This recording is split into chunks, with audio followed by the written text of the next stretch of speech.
Today, we're going to continue working on the cooling system for this computer.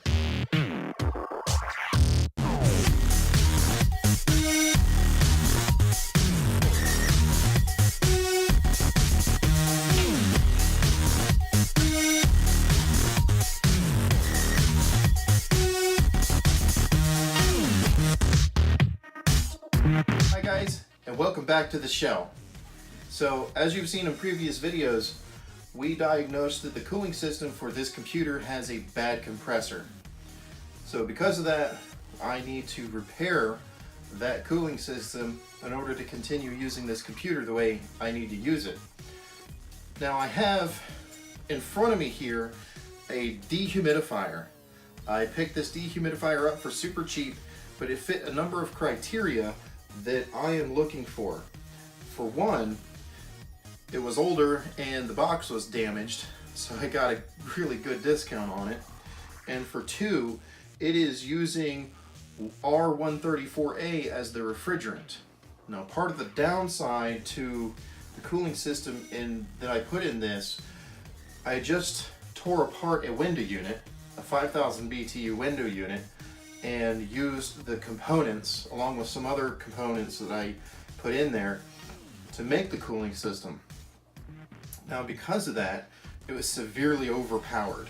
Like that compressor, this unit is only producing, the computer itself is only producing at maybe 1000 to maybe 1500 BTUs at most, and I have a 5000 BTU compressor in there, so I had to do a lot of bypassing and stuff that you really shouldn't be doing to make a good refrigerant system. Now this unit right here is significantly smaller than that.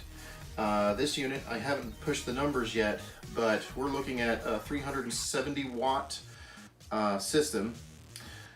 The power that this thing draws, and I measured it the other day doing some testing on the system, I measured the amp draw at 2.8 amps, which equivalates to approximately 330 watts.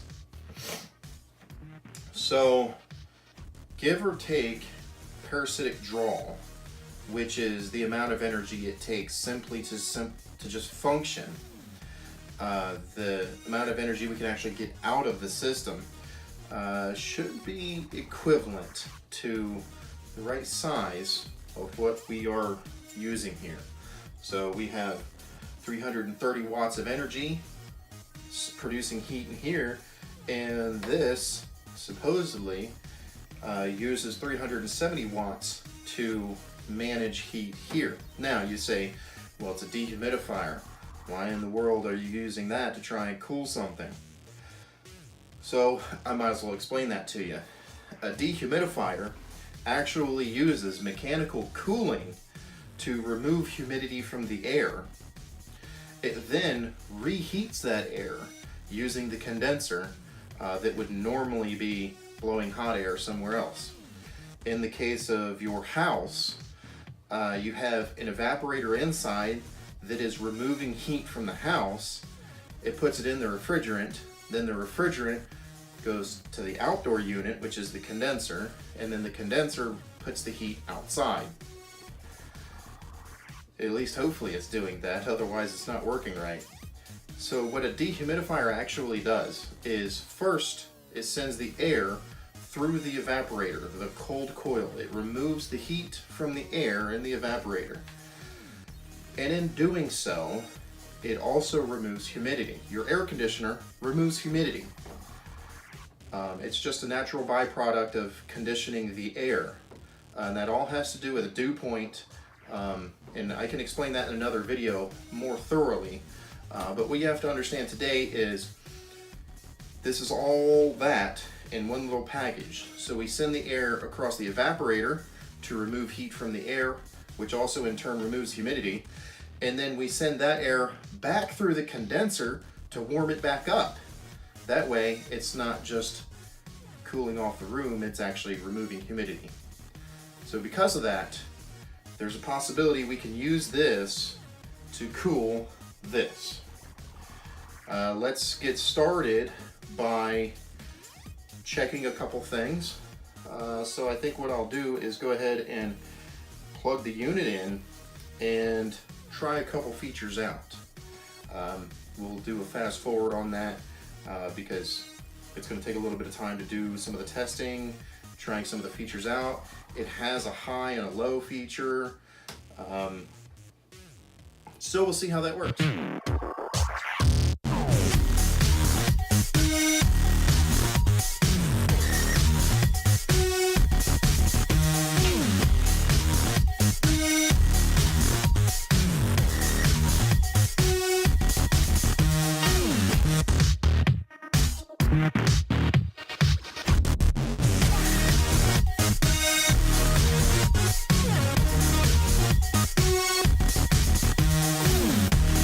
Testing this thing out, you'll notice that I cut the power cable, the insulation off the power cable. I do not recommend you guys do this. Not unless you exactly know what you're doing, or at least are willing to get shocked. So I cut the power cable open so that I could attach my ammeter to the cable. That allows me to read the amperage that it's drawing in order to operate correctly. Now, this thing is drawing 2.3 amps at high speed. Now I turn the system on and it works. The compressor isn't too terribly noisy. The whole unit actually isn't very noisy at all. There is a high-low feature in here that is kind of useless. It really feels like it's 100% and then like an 80% feature, so the low setting is not very low. More or less probably just a selling feature, honestly. What I do find interesting is this has a defrost feature. Now, the fact that it has a defrost feature tells me that this coil, the evaporator coil, is getting below freezing. They're doing that because the colder we make that coil, the more humidity it's able to pull out of the air. But at the same time, if you're in the low speed setting and your coil is below freezing, then you obviously have a risk of freezing the coil, at which point the defrost is going to kick in and probably just turn the compressor off for a while till it warms back up. But that's nice to have because that tells me that this coil does indeed operate below freezing. Now that's 32 degrees, 0 degrees Celsius for y'all Canadian or European folk. I like that because what I wanted the 134 R134 for is just, R134 has a better density at lower temperatures than 410 does. 410 is a great refrigerant for high temperature cooling like air conditioning. 134, however, is a better refrigerant for a broader range, so it has an easier time operating at lower temperatures. In other words, you can fit more heat, more BTUs in the liquid or in the substance at colder temperatures than you can with 410. That's a good thing. The fact that they're operating this coil below freezing, that's a good thing, because that means I can operate this computer, below freezing, at least close to it. Well, for what it's worth. Operating below freezing coil temperatures will at least give me a better thermal exchange between, remember, BTUs are transferred by heat difference. So if I'm putting, say, 70 degrees oil or even 60 degree oil through the heat exchanger, and then my refrigerant is like 30 degrees, I'm going to move more heat than if my refrigerant was like 50 degrees. So it simply will work more efficiently that way. That being said, I've done my initial testing. This thing running at 2.3 amps, I could get my calculator out, but that's actually less than the computer's using. So I'm a little afraid that this may not be able to keep up with the load of the computer. My advantage may be that I do not very often use the computer at full load. Therefore, the computer can sit at, let's say, 1.5 amps drawn versus this thing operating at, 2.2 amps. So this thing can sit there running at full capacity to bring the temperature down. Now I think it's at least 16 gallons of oil in this system. So it's a large overhead. So even if I take an hour to do a process that's really heavy, like downloading a video or uploading a video, I've got a buffer in that. So this thing can then just, it'll warm the oil up, and then this will just spend the next, couple hours bringing the temperature back down again. So there's a buffer. It still may be just fine. We're still going to go with it and make it work. So at this point, we're going to take this apart. I want to see what's inside. I want to see what they're using, what controls they're using, what the compressor is, and how they are operating the refrigerant system.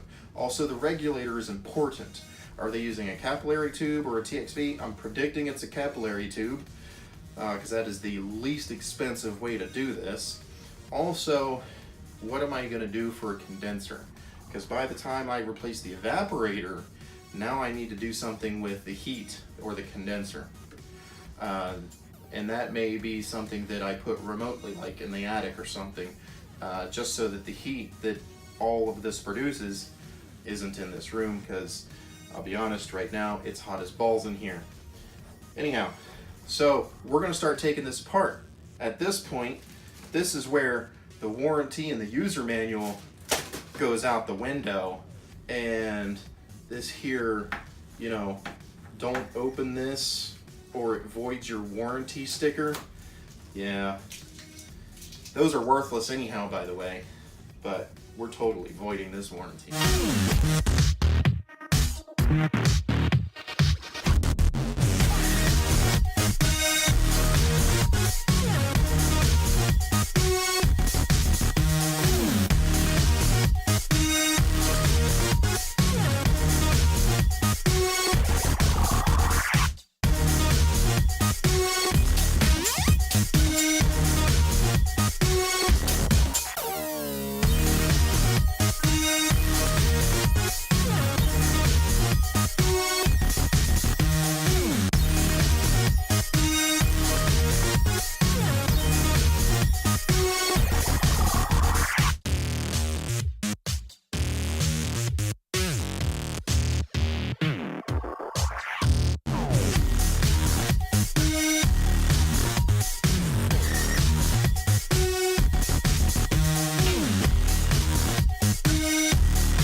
This is when you see the details of what I'm talking about. Now, I took the privilege of removing the dead compressor out of the system that was in there. So this is the compressor that we tested and confirmed was dead. This compressor is a 5000 BTU 410A compressor. The locked rotor amperage on this thing is 20 amps. Now what that means is that when the compressor is locked up and the motor will not turn, it will draw approximately 20 amps. That's different than the rated load amperage because locked rotor is essentially a short. With no relative magnetic motion, the motor becomes essentially a short, just a long winding of wire, and that's why it draws more amperage when it's locked up. Now, this is the old compressor. This is the new compressor. So this is the compressor in this system. Again, we calculated it out. This one has a locked rotor amperage of only 12.6. So immediately I can tell you right off the back, without doing the numbers, that this compressor is significantly smaller than this one. At the same time, it's obviously a smaller case. Now, case size doesn't really tell you a whole lot. Because I can have a large case with a small stroke piston so that my large case still produces less volume.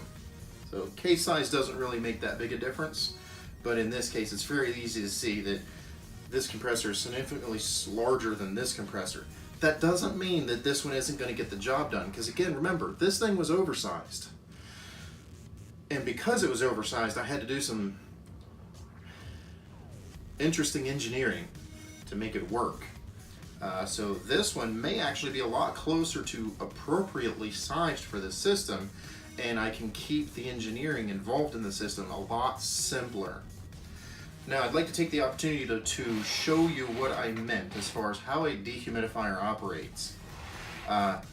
If you remember when we talked about the refrigerant cycle, and you can go back to that video and watch it if you like, it's only a couple videos ago, where we talk about the refrigerant cycle and how it works. So I'll actually demonstrate that to you. Here we have our compressor. So our compressor pushes the refrigerant through this line called the discharge line. So it's pushing a hot vapor through this discharge line here. It goes into this coil, and you'll notice it's easier to see on this side, maybe, that these coils are separate. This is two different coils. So we push hot vapor into this coil, into the condenser. That goes through the condenser, and it goes through the condenser, and it removes heat, removes heat, removes heat, and eventually that hot vapor turns into a warm liquid. At the point down here, you know what, I'm just gonna cut these here zip ties. Of course, you know, God forbid I have the appropriate tool. And knock that over. Hey, it's all right. Just fall over. Yeah, that's totally acceptable. Clumsy. All right, so right now I'm pulling the capillary tube out of the way. So it exits the condenser at this point. At this point, we are dealing with at least a warm, if not cool, liquid refrigerant. We come up this line. This actually is somewhat interesting. This system is non-serviceable, which means they don't put service fittings in it. They don't put taps. They charge it, and that's it. And the way they charge it is through this tube. This is called the charging tube. So they literally have a fitting here. They hook a machine up, the machine pulls the vacuum, sticks in the refrigerant, then they pinch it off. So they pinch the line in two places, cut the fitting, braze that point so that now the system is completely closed. So the idea is serviceability. With no external fittings in the system, then it should not ever leak out, assuming their joints don't break. So anyhow, I digress. We exit here, a warm liquid, and we enter this coil here. So this coil is the regulator. It's called a capillary tube. It regulates on the very basic principle of you can only squeeze but so much stuff in a 10-pound bag.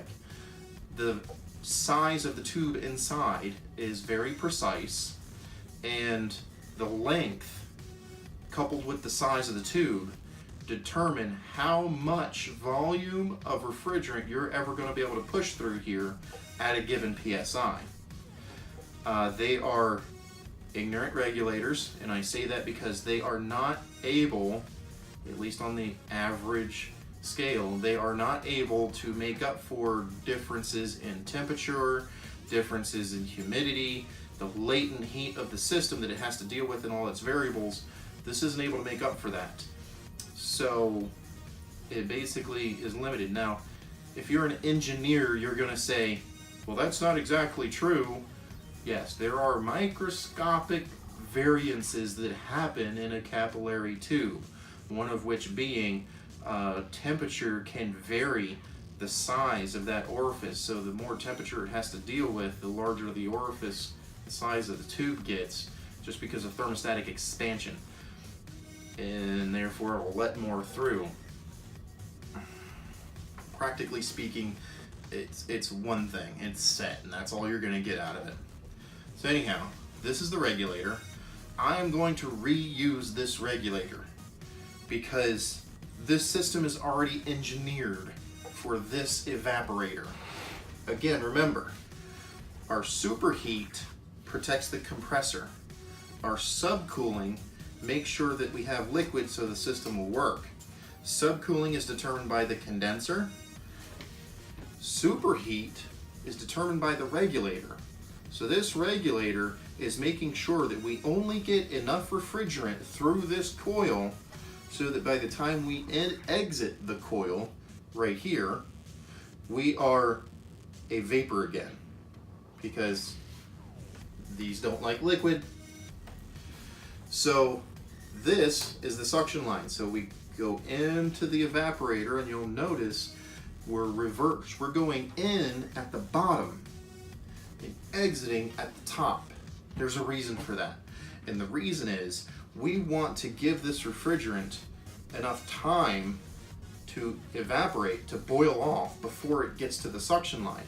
If we entered at the top and exited at the bottom, then the refrigerant could literally just fall through the evaporator.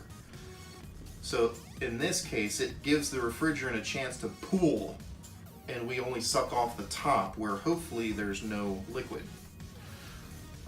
So again, I'm going to be using this regulator on this system, and I think what I'm going to try doing is actually adapting this system.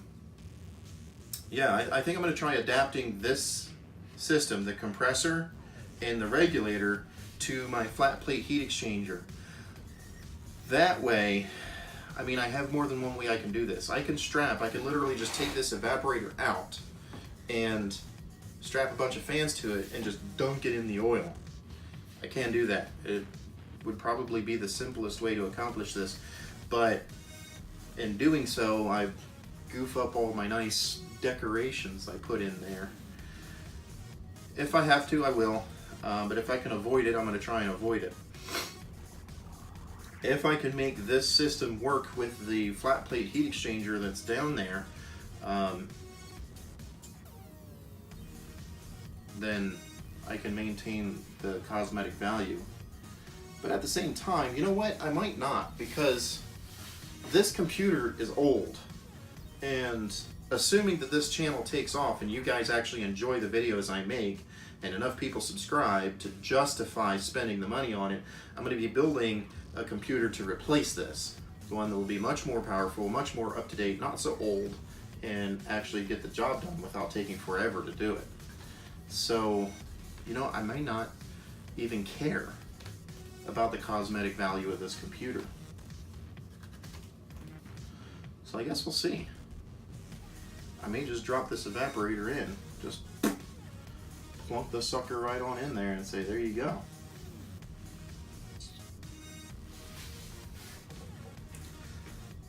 I guess we'll find out.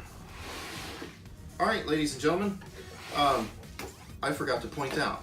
What I wanted to point out is that this system is working exactly like I told you. We have the condenser right here. The condenser is back on the back side. So the evaporator's right here, the condenser's right here, the fan is right here. So this fan is sucking the air through the evaporator, then through the condenser, and then blowing it out. What happens is the evaporator cools the air down, the condenser warms it back up before it blows it out. That does several things. For one, it allows everything to be kept in a nice little package here so that you can stick it in the corner of your room and not have to worry about it. And two, you have to warm the air up in order to dehumidify. This is a specific feature that allows air conditioners, because this is an air conditioner, it allows air conditioners to dehumidify.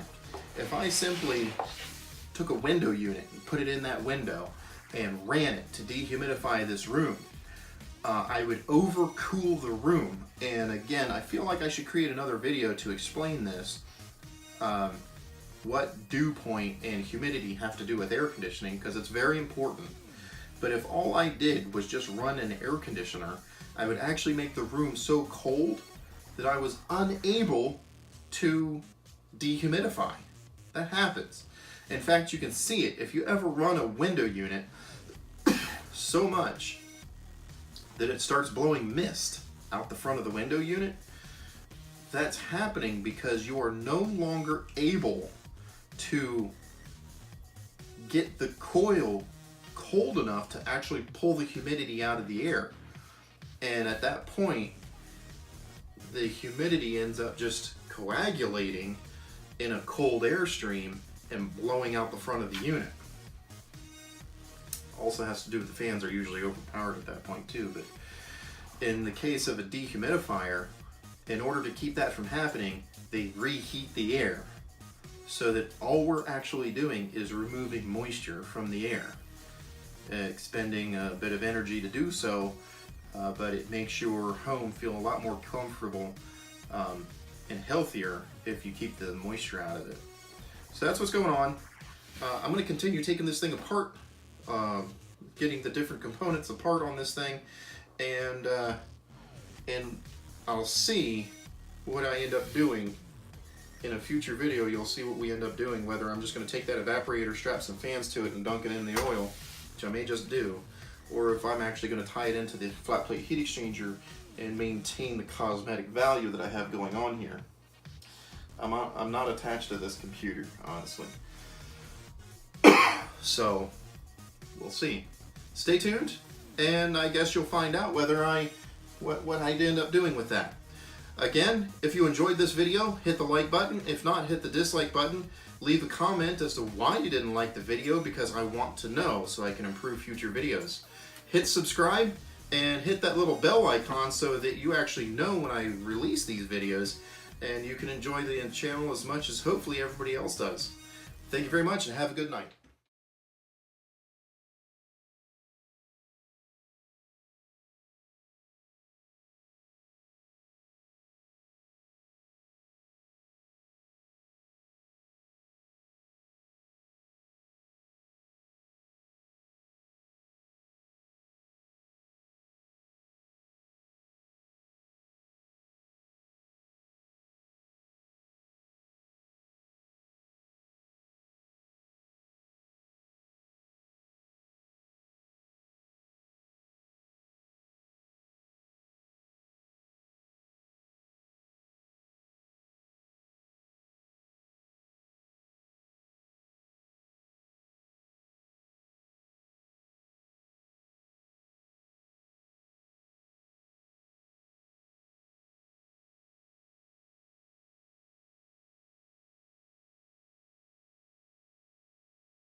So if anybody ever asks you, are all start capacitors and run capacitors round?